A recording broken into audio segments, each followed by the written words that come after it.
Hello students, welcome back to expert of education. बेटा आज mainly मैं किसके लिए आया हूँ, आज आप बहुत सारे कमेंट बॉक्स में मैसेज देखे मैंने कि सर जो सीरीज़ स्टार्ट की थी आपने कितना अच्छा हमारा जा रहा था, बहुत अच्छे से आपने ट्रिक बताया, अच्छी पढ़ाई हो रही थी, कहाँ गायब हो गए सर आप। बेटा कहीं गायब नहीं हो गए थे, कुछ ऐसा इंसिडेंट हो गया जिसकी वजह से मैं गायब हो गया था, फिर आ गया हूँ। लेकिन ज़्यादा से ज़्यादा जो बॉक्स में मुझे दिखाई दिए कमेंट बॉक्स में मैसेज, वो क्या थे कि सर हमारा 50% हुआ है, कुछ आधा अधूरा सा लग रहा है, सर पढ़े तो है किसी चैप्टर में से ज़्यादा नहीं हो पाया है, कोई चैप्टर बहुत अच्छे से हो गया सर लेकिन ऐसा लग रहा है कि कुछ नहीं हो पा रहा है, ऐसा लग रहा है कुछ आधा अधूरा याद है। समझ रहे हो ना मैं क्या कह रहा हूँ? तो वो फील मैं बता रहा हूँ कि ऐसा लगता है कि नहीं हो पाया सर, हम मेरा 50% ही हो पाया है, कैसे पढ़ूँ मैं। तो देखो बेटा, सबसे पहली बात तो पैनिक बिल्कुल मत हो।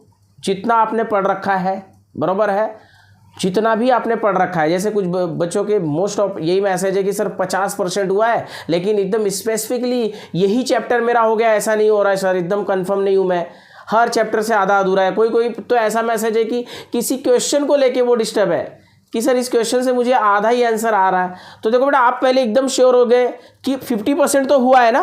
अब आपका दिमाग बोल रहा है कि वो 50% एक्चुअली हुआ है कि नहीं हुआ है, वो कन्फ्यूज़न पैदा करता है कि वो भी 50% मुझे आ रहा है या नहीं आ रहा है। तो मैं आपको बता दूं, एकदम श्योर हो जाना, वो 50% आपको आ रहा है, क्योंकि कोई भी हार्डवर्क बेटा वेस्ट नहीं जाती, इतना माइंड में फिट कर लो। वो 50% जो आपने पढ़ा है वो आपको आएगा, वो एग्ज़ाम में वो 50% आपको मिलना है, ये मेरी गारंटी है। ठीक है।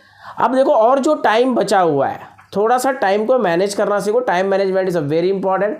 टाइम को थोड़ा मैनेज करके वो जो 50% पे फोकस किए हो उसे फोकस करो, और फोकस करो कि वो 50% क्लियरली आ गया है कि नहीं, जिससे एटलीस्ट उस 50% के तुम बॉस हो जाओ। ठीक है, क्योंकि 90% मेरे को यही मैसेज मिले हैं कि सर आधा अधूरा पढ़ा, ये पढ़ा है। अब देखो क्या होता है, पहला पेपर है फिजिक्स, सर उसके पहले भी है हमारे लैंग्वेजेस तो सबको ईजी लगते हैं मोस्ट ऑफ। अब पहला पेपर है फिजिक्स। अब फिजिक्स पढ़ते कुछ बच्चों का अगर फिजिक्स इधर उधर हो गया थोड़ा बहुत तो ज़्यादा पैनिक कर जाते हैं नेक्स्ट एग्जाम के लिए। मत हो, एकदम रिलैक्स होके। इसलिए मैं आज सिर्फ केमिस्ट्री की बातें नहीं करने आया बेटा, मैं अभी जो आपको बातें बोलने वाला हूँ ओवरऑल बातें कर रहा हूँ मैं, कि किसी भी पेपर में पैनिक मत हो जाना। सर फिजिक्स खराब गया, उसकी वजह से मेरी केमिस्ट्री ऐसी हो गई। और ख़राब कुछ नहीं होता है, हम जितना पढ़े हैं, जो पढ़े हैं बस उसके ऊपर फोकस रखो। कई बार होता है कि हम आंसर लिख के आते हैं और हमें ऐसा लगता है सर लिखा तो है लेकिन सर ऐसा है, कुछ ऐसा है। देखो बेटा, कुछ ऐसा नहीं होता, आपने लिखा है जो भी लिखा है। और प्लस सबसे अच्छी बात मैं आपको बता दूं कि प्रैक्टिकल भी तो है आपका 30 मार्क्स। तो एकदम बैटरी को अपने लो मत कर दो कि सर मैंने 40 मार्क्स का ही अटेम्प्ट किया, उसमें से 30 आ रहा है। 30 + 30 60। अपने आप को खुद से सेल्फ मोटिवेट हो कि 30 + 30 60 हो रहा है ना, तो केमिस्ट्री में 80 कर लो, बायो में कर लो 90। ठीक है। ऐसा तो नहीं होगा ना कि सारे के सारे सब्जेक्ट ही खराब है, सारे के सारे सब्जेक्ट में ही वीक हो, ऐसा तो नहीं होगा। ठीक है। और ऐसा लग रहा है कि सारे के सारे सब्जेक्ट में वीक हो तो आपके पास फिर भी एक ही है, तभी भी आपको क्या होना है, वीक नहीं होना है कि अरे मेरे को तो कुछ नहीं आ रहा है। तब आपके लिए तो एक ही रास्ता है ना, कुछ क्वेश्चंस उठाओ और लिख लो। ठीक है, उनको पढ़ लो, उनको रिपीट कर लो 2-4 क्वेश्चन। ठीक। अब मेन फोकस में आता हूँ कि सर फिजिक्स हो जा रहा है लेकिन केमिस्ट्री में जितना डीप जाते हैं उतना ही ऐसा लगता है और एक नया क्वेश्चन आ गया है। ठीक है ना, जैसे फिजिक्स पढ़ते तो आपको लगता है हाँ इस क्वेश्चन का आंसर आ गया, हाँ बराबर, ये डिराइव करने को पूछा तो ये आ गया बराबर, हाँ सेंट्रीफ्यूगल पूछा हमको ये आ गया। सर केमिस्ट्री में जाते हैं, जैसे आपने Fe2+ क्रोमियम 2+ पढ़ा दिया सर, अब क्रोमियम 3+ के क्वेश्चन आ गए, Fe3+ के क्वेश्चन आ गए, बराबर है। क्वेश्चन भी वेरी करते जा रहे हैं आयंस के अकॉर्डिंगली, बराबर। तो अभी भी आपको अपना फोकस नहीं छोड़ना है। अभी मैं जो बातें कर रहा हूँ केमिस्ट्री से रिलेटेड, जाते जाते जो आज जो है, अब कुछ ज़्यादा दिन तो बचे नहीं आपके, लेकिन जाते जाते मैं ये आपको बता दूं कि कौन कौन से टाइप के क्वेश्चन आपको मिलते हैं, एटलीस्ट उतना रिवाइज करके निकल जाओ।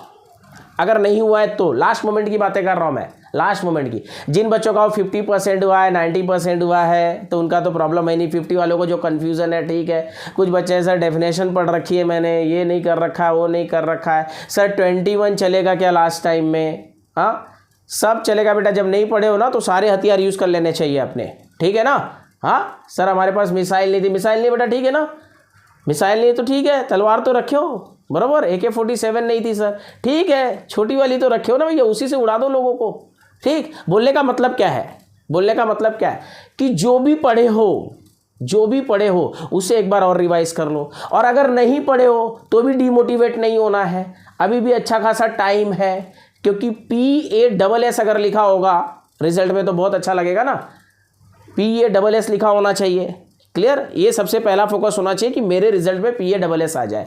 सर वो तो इजीली आ जाते हैं, यस, बहुत से बच्चों के दिमाग में होता है इजीली आ जाते हैं, आ भी जाते हैं, क्योंकि सबसे बड़ा आपका जो मार्क्स मिलता है वो 30% वो प्रैक्टिकल का मार्क्स, ठीक है। तो उसको लेकर भी आप मोटिवेट रहो कि वो 30 और यहाँ से 30 कवर कर दूँ। और आज मैं केमिस्ट्री के कुछ ऐसे क्वेश्चंस बताऊंगा आपको जिसमें आप वो कवर कर लोगे। 2 से 3 लेक्चर में बेटा इसकी बातें मैं करूंगा, 2 से 3 लेक्चर में, ठीक है। और ज़्यादा टाइम के लेक्चर भी नहीं होंगे, वो 2 से 3 लेक्चर में जितना से ज़्यादा कवर। अब देखो सारे तो कवर नहीं हो पाएंगे, लेकिन जाते जाते मैं उन बच्चों की बात कर रहा हूँ जो एकदम अपने आप को डिमोटिवेट करके बैठ गया है। नहीं भैया, बैठना नहीं है, बैठना नहीं है ना बेटा। लास्ट मोमेंट तक जो लड़े वही तो असली सेनानी है ना, लास्ट मोमेंट तक लड़ना है भैया। सांस एक भी बाकी है ना तो सामने वाले दुश्मन को मार देना। हमारा दुश्मन इस समय कौन है? हमारे सब्जेक्ट है। और एक भी दिन, एक भी घंटा, 2 घंटे, 4 घंटे जो भी बचे, लास्ट का 10 मिनट भी बचा है बराबर, उसमें अगर 1-2 क्वेश्चन कर गए वही आ जाए, ठीक है। तो अभी भी ये नहीं कि बैठ जाए हम कंप्लीटली, क्योंकि अभी भी आपके पास टाइम है, अभी भी फर्स्ट फेव है। अब आप बोलोगे सर इतना भी ज़्यादा मोटिवेट ना कर दो कि फर्स्ट फेव से अब हम 10 दिन में, 10 दिन बहुत होते हैं बेटा अगर आप चाहो तो, 10 दिन बहुत होते हैं। अगर मैं आर में कन्वर्ट कर दूँ और उसको मिनट में कन्वर्ट कर दूँ और उसको सेकंड में कन्वर्ट कर दूँ बराबर, अगर चाह लोगे तो आ जाएगा। अंदर से एक आवाज़ आनी चाहिए कि हमें पढ़ना है, करना है। वो आवाज़ नहीं आएगी ना बेटा तब तक नहीं होगा। अब हम क्या ही कर लेंगे इतने दिन में, ऐसा नहीं होता बेटा, क्या ही कर लेंगे, ठीक है। बहुत कुछ कर सकते हो, सोच के देखो, बहुत कुछ कर सकते हो आप, बराबर है। और अगर ऐसा नहीं होता तो आप खुद देख लो, सर आए आपके लिए रिवर्स। अगर मैं भी यही सोच लूँ कि अब बच्चे क्या ही कर लेंगे या मैं बच्चों को 10 दिन में क्या ही दे दूंगा, तो क्या मैं रिवर्स आता? क्या मैं अभी फिर से ये लेक्चर लेता? हाँ, तो मैं आया ना। क्यों आया? क्योंकि मुझे मालूम है कि इस 10 दिन में मैं बच्चों को कुछ कर सकता हूँ, दे सकता हूँ। तो बच्चों के भी माइंड में आना चाहिए कि हम भी 10 दिन में कुछ कर सकते हैं। क्लियर? और मेरे लिए जो मैसेजेस पड़े थे कमेंट बॉक्स में कि सर ये उलझन बेटा हटा दोगे प्लीज़। जो मेरे प्यारे प्यारे बच्चे जो ये सब मैसेज डाले थे, 50% पढ़ाऊँ सर, आधा अधूरा पढ़ाऊँ सर, इस चैप्टर का कुछ भी नहीं पढ़ाऊँ सर। देखो एक बात बता दूँ बेटा, एकदम सिंपल सी बात बता दूँ, अगर आप 4-5 चैप्टर, देखो ज़्यादा भी नहीं कर रहा हूँ मैं, हाँ अभी तक तो मैं बोलता था आपको इतने चैप्टर पढ़ लो, कुछ 5-6 चैप्टर एकदम, जो बच्चे सोच रहे हैं ना मेरा कुछ भी नहीं होने वाला है, उनकी बातें कर रहा हूँ। जो 90% 100% पढ़ चुके हो पढ़ लो, उनका मैं नहीं बोल रहा हूँ। जो बच्चे एकदम से सोच रहे कि अब हमारा कुछ नहीं होने वाला, उनकी बातें कर रहा हूँ। आप कोई भी 5 या 6 चैप्टर उठा लो और उनके मार्क्स ऐड कर लो, उनके मार्क्स ऐड कर लो विथ ऑप्शन वाले। क्यों? क्योंकि हमारे लिए तो विथ ऑप्शन खुल जाएगा ना, कि अगर हम 6 ही चैप्टर पढ़ रहे हैं तो हमारे लिए ऑप्शन ओपन हो जाएगा। तो आपके जो 5 और 6 फेवरेट चैप्टर है, या जो आपको लगते हैं, अगर फेवरेट नहीं है तो ऐसा लग रहा है कि ये कभी ना कभी पढ़ा है, ये इजी है, ये लेक्चर में अच्छा लगा था, या सर का ये वीडियो बहुत इजी लगा था, उसको एक बार और देख लेते। जैसे लास्ट टाइम में मैंने आपको effective atomic number, magnetic moment, कुछ रिएक्शंस बराबर कराया ना, बराबर। उसके पहले SN1, SN2, एल्डोल, और आज अभी कुछ लेक्चर्स में और भी क्लियर करूंगा कि अगर नहीं पढ़ पाए हो तो कैसे और पढ़ लो, कौन कौन से क्वेश्चन कर लो, ठीक है।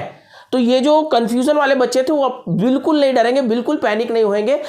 जितना भी पढ़े उसे एक बार रिवाइज कर लोगे, 1-2 क्वेश्चन इधर उधर के, और जो पेपर से करना है वो कर लोगे, ठीक है। तो ये सारे माइंड में रखो और एकदम पॉजिटिव होकर काम करो।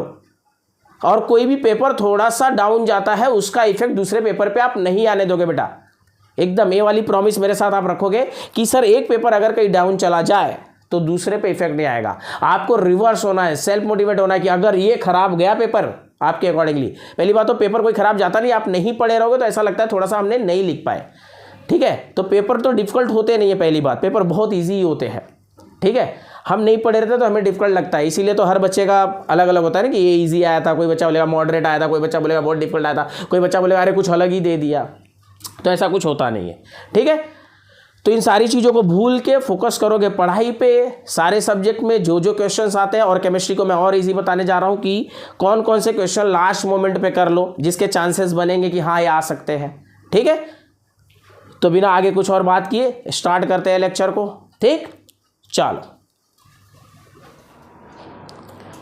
यस बेटा, कंटिन्यू करते हैं इसको। तो देखो सबसे पहले मैं क्या बातें कर रहा हूँ, नहीं पढ़े हो तो कैसे पढ़ लेना है अब, ठीक है। सबसे पहले तो देखो जो मैकेनिज्म है SN1, SN2, aldol condensation, free radical mechanism और हॉट एंड कोल्ड HI वाला रिएक्शन, वो कौन सा है? ईथर से जो आपने अल्कोहल और अल्काइल आयोडाइड बनाया था प्लस वाटर, याद आ रहा है? मतलब इस 5 मैकेनिज्म को अगर आप देखो, ठीक है, तो इसमें से कोई 1 साल ही होगा या 2 साल होंगे जिसमें मैकेनिज्म ना हो, नहीं तो इससे रिलेटेड क्वेश्चन तो आने ही है ना, इससे रिलेटेड क्वेश्चन तो आने ही है। अब आपको SN1, SN2 10-10 मिनट के मेरे वीडियो है एक्सपर्ट ऑफ एजुकेशन पे, ठीक, तो नहीं देखे होगे तो देख लोगे, और अगर ऑलरेडी पढ़े हो तो बेटा जाके टेक्स्ट बुक उठानी और पढ़ लेनी है, ठीक है। कौन कौन से नोट डाउन करते जाओगे। पहले मैं बोल रहा हूँ मैकेनिज्म, इस मैकेनिज्म में से एक आ रहा है, 100% लिख लो, आप लिख लो, मान लो इसे, बराबर है। अगर कोई रेयर ही चांस होगा कि ना आए, नहीं तो तुम 99.99% लिख लो, इस 5 में से मैकेनिज्म आ रहा है, और उसमें भी मैं बता दूं एल्डोल और SN1 या SN2 में से एक, ठीक है, इस 3 में से एक मैकेनिज्म श्योर आ रही है आपको, ठीक। तो ये मैकेनिज्म मत छोड़ के जाना, ठीक। क्वेश्चन नंबर 2 की बातें कर रहा हूं मैं।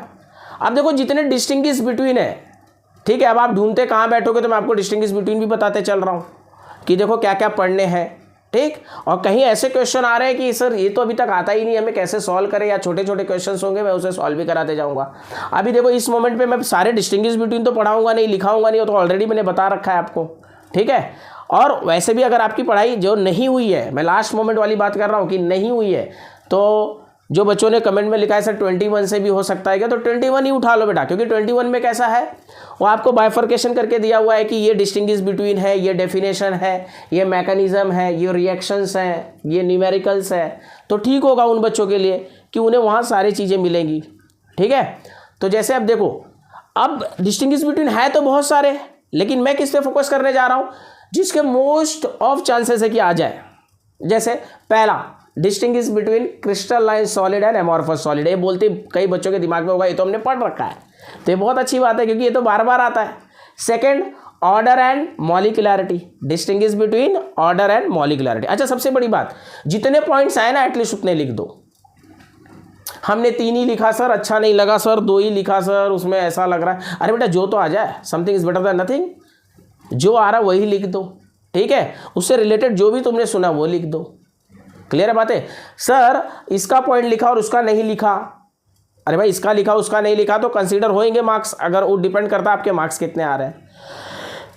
और डिस्टिंग्विश बिटवीन की सबसे बेस्ट प्लस पॉइंट क्या है, अगर आपने इसका पॉइंट लिखा है तो उसका पॉइंट ऑलरेडी आ जाता है। कैसे, अरे भाई डिस्टिंग्विश बिटवीन मतलब अपोजिट हो गया ना, डिस्टिंग्विश बिटवीन अपोजिट हो गया। हाँ, Dev sir is a good, ex sir is a bad, बराबर ना, Dev sir is a good तो एक्स सर जो मेरे साथ डिस्टिंग्विश करवा रहे हो तो 100% डिस्टिंग्विश तो तभी होगी, ठीक है ना, जब अपोजिट होगा।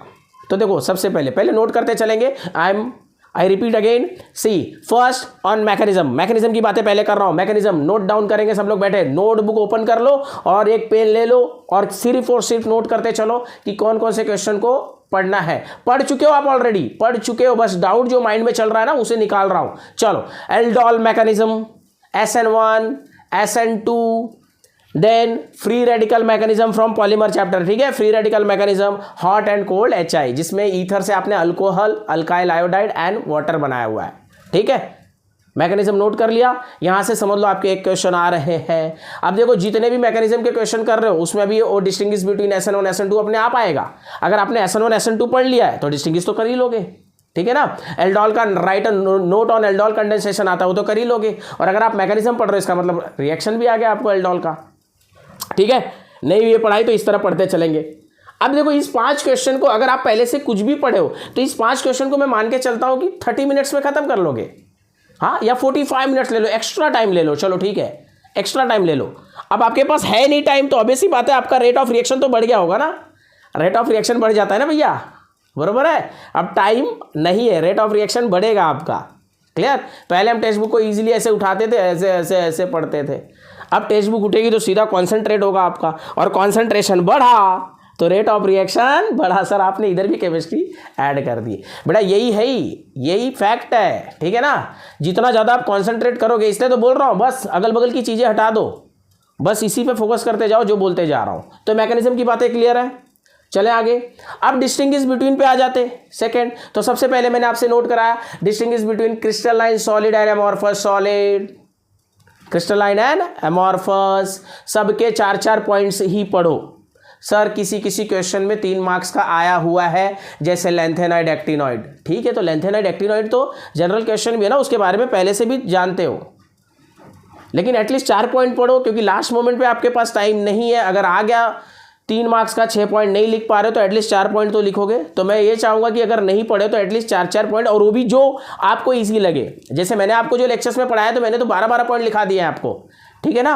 उसमें से जो 4 आपको ईजी लग रहे हैं उसे ले लो, ठीक है, उसे ले लो, 4 ईजी जो लग रहे हैं। ठीक, तो देखो crystalline solid, amorphous solid, order and molecularity, and lanthanoid and actinoid, इन तीनों को टॉप पे रखना, इन तीनों को आप टॉप पे रखना।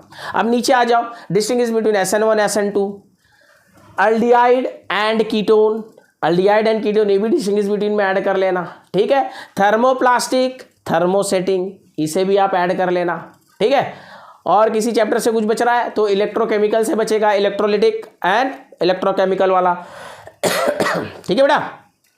और इनमें भी मैंने टॉप पे 3 किसको रखा है, order and molecularity, crystalline solid, amorphous solid, बराबर है, क्लियर। और थर्ड मैंने क्या बताया अभी आपको टॉप पे रखने के लिए, लेंथेनॉइड एंड एक्टिनॉइड, ठीक है। अब लेंथेनॉइड एक्टिनॉइड के जब क्वेश्चन ऑफ डिस्टिंग्विश बिटवीन में पढ़ोगे तो उसमें आपको 1-1 मार्क्स वाले क्वेश्चन भी बाहर आएंगे, ठीक है। जैसे लेंथेनॉइड कॉन्ट्रैक्शन, एक्टिनॉइड कॉन्ट्रैक्शन, जो भी आप पढ़े हो, लेंथेनॉइड एक्टिनॉइड होती क्या है, तो लेंथेनॉइड एक्टिनॉइड 3rd ग्रुप में है, लेंथेनॉइड 6th पीरियड में, एक्टिनॉइड 7th पीरियड में। छोटे छोटे क्वेश्चन को याद रखोगे। ट्रांसयूरेनिक एलिमेंट किसको बोलते हो, एटॉमिक नंबर 92 के बाद वाले सारे, बियॉन्ड एटॉमिक नंबर 92 ट्रांसयूरेनिक एलिमेंट्स। फिर उसके बाद केमिकल ट्विंस थे कुछ, उन्हें याद कर लेना, याद है ना, केमिकल ट्विंस बताया था, जिरकोनियम, हैफनियम, टैक्टिनियम, रेनियम, सब याद है कि नहीं, हाँ, मॉलिब्डेनम, वेलोफॉर्म, ये सारी चीज़ें याद रख लोगे, ठीक है। मतलब ये जब कर रहे हो तो ये सब अपने आप याद होते जाएंगे, ठीक, ये हो गए। अब तीसरा पार्ट आप आ जाओ कहाँ पे, पहले आपने क्या कर लिया, सबसे बड़ी बात, सबसे पहले आपने क्या किया, मैकेनिज्म। नोट अच्छे से करते जाओ, मेरे बोलने से पहले आपका मैसेज आ जाना चाहिए कि सर आपने इसकी बातें की। सेकंड मैंने क्या बातें की बेटा, डिस्टिंग्विश बिटवीन की, ठीक है। अब थर्ड में आ रहा हूं, third definition. Definition sir, definition तो 2-3 ही पूछेगा, लेकिन देखो फिक्स डेफिनेशन है, कुछ सारे मत पढ़ते बैठो, कुछ फिक्स डेफिनेशन है। जैसे मैं बोल रहा हूं, देखो hypertonic solution, hypotonic solution, isotonic solution, ये 3 यहां से, ऑस्मोसिस, सेमी परमेबल मेम्ब्रेन, ठीक है, या ऑस्मोटिक प्रेशर, पढ़ लिया, ठीक है। अब देखो यहाँ के डेफिनेशन कुछ, अब ये 3 डेफिनेशन तो मैं बोलूंगा जो स्टार्टिंग के hyper, hypo and iso, they are same. Sir same नहीं है, सारे आंसर अलग अलग है। दे आर सेम बोलने का मतलब व्हाट, कि अगर आपने आइसोटोनिक पढ़ा, आइसो मीन सेम, तो 2 सोल्यूशन सेम है, हाइपर मतलब ज्यादा, आप बोलते हो ना हाइपर मत हो हाइपो, ठीक है। ऑस्मोटिक प्रेशर पढ़ लो, सेमी परमेबल मेम्ब्रेन पढ़ लो, इतनी बातें क्लियर हो गई। अब आ जाओ सीधा थर्मोडायनामिक्स में। थर्मोडायनामिक्स का डेफिनेशन क्या क्या करोगे बोलो, थर्मोडायनामिक्स का definition, enthalpy of fusion, enthalpy of combustion, याद आ रहा है, enthalpy of formation, enthalpy of freezing point. तो अभी केवल आप उसकी मीनिंग पढ़ लो। अभी एंथैल्पी ऑफ मैं फ्यूजन बोल रहा हूं तो सॉलिड से लिक्विड में कन्वर्ट हो गए, बस आप वो पढ़ लो, उसकी मीनिंग पढ़ लो, और अगल बगल सारे जो सेंटेंस है वो मैंने सेम लिखा रखे हैं ना आपको, तो बस ये पढ़ लो उसकी मीनिंग क्या है, समझ में आ। और एंथैल्पी चेंज आगे लिखते जाओ, for 1 mole, enthalpy change for 1 mole, enthalpy change for 1 मोल। मतलब एक बार आप उसको देखो डेफिनेशन को, आपको कुछ समझ में आ जाएगी। उसके बाद डायरेक्ट डेफिनेशन कहाँ पे आ जाओ आप, कोऑर्डिनेशन कंपाउंड में आ जाओ। यहाँ के डेफिनेशन इंपॉर्टेंट है, ambidentate ligand, ligand, polydentate ligand, coordination compound, coordination sphere, anionic complex, cationic complex, neutral complex. अब आप बोलोगे सर इतने सारे आप बोल दे रहे हो तो लास्ट मोमेंट में हम पढ़ेंगे कैसे, अरे ये डेफिनेशन आप ओपन तो करो। ये डेफिनेशन आप अगर आप ओपन करोगे तो आपको लगे अब कटायनिक क्या है, cation means what, positive, the complex having a positive charge. Anionic क्या है बेटा, the complex which having a negative charge. Neutral, do not have any charge. मतलब है बहुत इजी, आप एक बार ओपन तो करो। आपको ऐसा लग रहा है इतने सारे डेफिनेशन सर साथ में बोल दे रहा है, तो एक कुछ नहीं, ये सब मैं मेन फोकस कर रहा हूं, जो मेन डेफिनेशन है आपके, ठीक है। और ऐसा नहीं कि इसमें टाइम लगेगा, आप ओपन करो, हर एक डेफिनेशन ज्यादा से ज्यादा आपका 1.5 to 2 मिनट्स लेगा। ये भी मैं ज्यादा बोल दिया। अगर आप पढ़ने वाले बच रहे हो, पढ़ने के लिए बैठे हो, बहुत अच्छे से बैठ गए हो, पूरे कॉन्सेंट्रेशन के साथ बैठ गए हो, तो मैं बोल रहा हूँ ना, तो आप डेफिनेशन को भी ऐसे नहीं कि रखते जाओ। कटायनिक कॉम्प्लेक्स मालूम पड़ गया, तो कॉम्प्लेक्स भी जाएंगे पॉजिटिव चार्ज, बराबर है। अच्छे से एक बार डेफिनेशन टेक्स्ट बुक से देख लो, क्योंकि बहुत बार ऐसा होता है कि definition as it is from text book लिखना पड़ता है। हाँ, तो ऐसा नहीं कि as it is from text book नहीं आ रहा है तो हम छोड़ देंगे, अरे भैया मीनिंग तो सही है ना, हर टेक्स्ट बुक में इधर उधर सेंटेंस कर देता है, ठीक। तो इस तरह आपको लिखना है। फिर डेफिनेशन आपको देखो कहाँ मिलेगी, और लास्ट वाले चैप्टर से तो मैंने आपको जो नोट्स दे रखा है ना, लास्ट वाले चैप्टर, कौन सा लास्ट वाला चैप्टर, टेक्स्ट बुक से टच ही नहीं करना। लास्ट वाले चैप्टर के लिए मैंने आपको देखो एक अच्छा खासा नोट्स दे रखा है, उस नोट्स को आप पढ़ लोगे। और अगर नहीं है तो मैं अभी अपलोड करा दूंगा उस नोट्स को, ठीक है। जिन जिन बच्चों को नहीं मिला है वो अभी मैं अपलोड करा दूंगा, उसे आप देख लोगे, वहां से पढ़ लो, बराबर। बस वहीं से वो 3 मार्क्स के क्वेश्चन है, ये आप श्योर हो जाना। टेक्स्ट बुक मत टच करना लास्ट वाले चैप्टर। लास्ट में कौन सी किसकी बातें कर रहा हूं मैं, ग्रीन केमिस्ट्री की, ठीक है ना।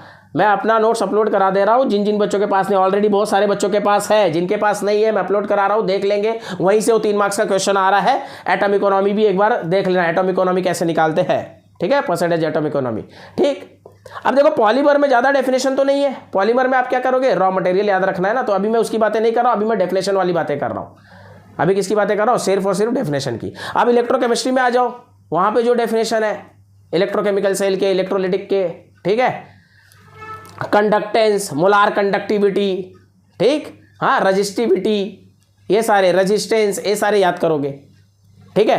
पहले चैप्टर से अगर बातें करूँ तो वहाँ ज़्यादा डेफिनेशन आपको मिलेंगे नहीं ना, वहाँ पे आपको क्लासिफिकेशन में क्वेश्चन आ जाते हैं, वहाँ से तो ज़्यादा मिलने वाला नहीं है। अब सोल्यूशन चैप्टर से ऑलरेडी हमने बातें कर ली। केमिकल काइनेटिक्स से भी ज़्यादा डेफिनेशन आपको नहीं मिलेंगे। केमिकल काइनेटिक्स से ज़्यादा से ज़्यादा आ सकता है define chemical kinetics, average rate of reaction, बराबर, वो छोटे छोटे डेफिनेशन है, वहाँ से मिलने वाले नहीं है। या रेट लॉ का डिफाइन करने को आ जाए, ठीक है, ये क्वेश्चन हो गए। अब डेफिनेशन के क्वेश्चन तो फिक्स है ना कि यहीं से आ रहे हैं। देखो आप, फिर से एक बार रिपीट कर रहा हूँ कि नोट कर लो चैप्टर कौन कौन से है। पहला चैप्टर से तो इतने डेफिनेशन है नहीं, सोल्यूशन से, बराबर, केमिकल काइनेटिक्स आयनिक इक्विलिब्रिया से डिफाइन करने के लिए आ सकता है, ठीक है ना। हाँ, मतलब वहाँ डेफिनेशन टाइप तो नहीं है, लेकिन जैसे ऐसे बोल दे कि Arrhenius acid, define Arrhenius acid या एसिड, ठीक है ना। उसके बाद केमिकल काइनेटिक्स से, ठीक, इलेक्ट्रोकेमिस्ट्री से 1-2 डेफिनेशन है ना, अभी मैंने जो बोला, रेजिस्टिविटी, कंडक्टेंस एंड ऑल, ठीक। उसके बाद आप आ जाओ डी और पी ब्लॉक में डिफाइन करने के लिए, तो वहाँ से ज़्यादा क्वेश्चन है, वहाँ से मैंने बताया किस टाइप के क्वेश्चन आते हैं, तो वो तो बच गया आपका। अब ऑर्गेनिक के पार्ट से तो डेफिनेशन आप बहुत ही कम देखोगे, हाँ, रेयरली कोई डिफाइन करने को पूछ ले तो बात अलग है, लेकिन वहाँ से यूज़ पूछता है, वहाँ से बेटा डेफिनेशन आप नहीं देखे बोर्ड में, और देखे भी तो 1-2 क्वेश्चन कभी डिफाइन करने को आ गया तो आ जाएगा, ठीक है ना, क्लियर। जैसे मैं बोल दूँ डिफाइन ईथर, हाँ, तो क्या नहीं कर सकते, वो तो कर ही सकते हो आप, ईथर ऑलरेडी मालूम है तो, बराबर, इस तरह। तो मतलब अभी मैं किस किस की बातें की, पहले मैंने मैकेनिज्म की बातें की, मैकेनिज्म, इस 5 मैकेनिज्म को पढ़ के जाना, 5 में से भी टॉप 3 की बातें की। डिस्टिंग्विश बिटवीन की मैंने बातें की, उसमें भी मैंने टॉप 3 पे किसको रखा है वो पढ़ लोगे। फिर मैंने सारे डेफिनेशन की बातें की, और मैं बता दूं डेफिनेशन के ज़्यादा से ज़्यादा चांसेस बेटा सोल्यूशन चैप्टर से और आपके कोऑर्डिनेशन कंपाउंड चैप्टर से होते हैं, क्योंकि उसमें डेफिनेशन बहुत सारे हैं, ठीक है। और अभी बहुत सारी चीज़ें बाकी है रिएक्शंस को लेके, न्यूमेरिकल्स को लेके। तो बेटा आज का लेक्चर मैं यही स्टॉप कर रहा हूँ। जैसे मैंने बोला था कि 2-3 पार्ट बनाऊंगा, तो पार्ट सेकेंड मैं नेक्स्ट लेक्चर में आपको बताऊंगा कि और क्या क्या पढ़ने हैं, ठीक है। और बिल्कुल भी पैनिक हुए बिना आज ही अभी जस्ट बैठ जाना है आपको, सोचना नहीं है, अरे मेरा 60 नहीं आ रहा तो अब मैं क्या करूँगा, बराबर है। अरे 35 तो लाओ, 35 यहाँ ला दिए, प्रैक्टिकल में 30 ला दिए तो भी तो 65 होगा। बस आप ट्राई करो, कोशिश करो। अगर आपने पैर उठाया ही नहीं तो कोई आपका हेल्प कैसे करेगा चलने के लिए। बेटा आपको कहीं जाना है तो पहला तो कदम आपको ही उठाना होगा। आप कदम उठाओगे तभी तो हेल्प होगी, तभी कोई दूसरा पकड़ के थोड़ा दूसरा कदम ले आएगा। आपने पहला ही कदम नहीं लिया, पहला स्टेप ही नहीं लिया तो कौन हेल्प करेगा आपकी। तो अभी से उठ जाना आपको। टेक्स्ट बुक, नोटबुक आप और कुछ नहीं। कब तक? Till exam. कोई नहीं होना चाहिए। मैं नेक्स्ट पार्ट में आपसे मिलता हूं जल्दी ही, तब तक के लिए बाय बाय।